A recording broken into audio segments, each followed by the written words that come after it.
also known as a heated nose for testing purposes. That's an adult one. This is a pediatric one. I'm gonna pass them on both sides. This is a little baby one. I don't have two baby ones. But little tiny, okay? Meant for a little baby. Getting like 10 mils of tidal volume. 10 mils. What do we breathe in? 400. So just to give you some perspective there. Different sizes for different patients. So this device can actually provide humidification based off of the patient's own expiratory phase. It's going to activate it. Okay? So there's some paper in here that when the patient exhales out, that it actually activates it, and then will, every breath after that, the patient has some humidification.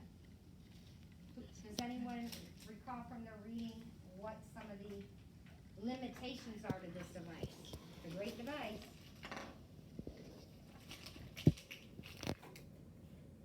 Of the HME? Yeah. Well, what type of patient maybe, how long would you use it for? Is it something you want to use for long periods of time?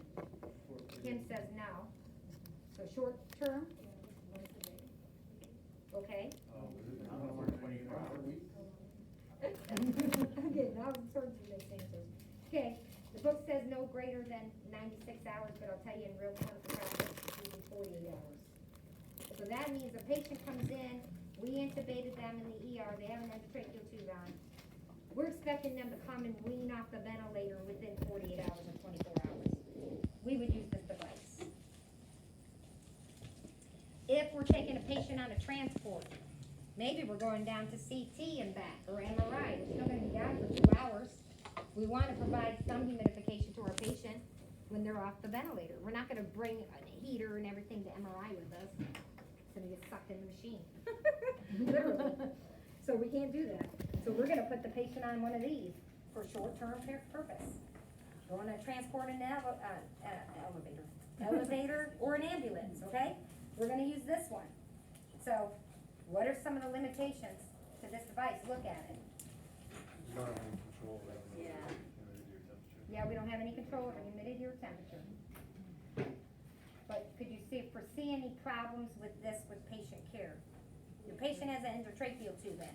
When they cough, what do you think they're coughing out? Mucus. Where's that mucus gonna go? It's gonna get clogged In there. here, okay, so that is one of the limitations. So, patient with copious amounts of secretions, this is not the device. It will clog off, and then your patient's going to be dying on you, literally. And hopefully, the monitors are gonna alarm you to go rescue your patient, because you're occluding their airway. And I've seen that in real clinical practice, no one can figure it out, and then, oh, lo and behold, this is all plugged out. So a patient is bleeding, coughing blood, anything like that, lots of mucus, this is not the device to use. But again, it's better than nothing, and it provides 30 milligrams per liter as compared to the heater, 44. And I went over a lot of that stuff, okay. I'm just trying to hit the major points here so we could do some O2 stuff.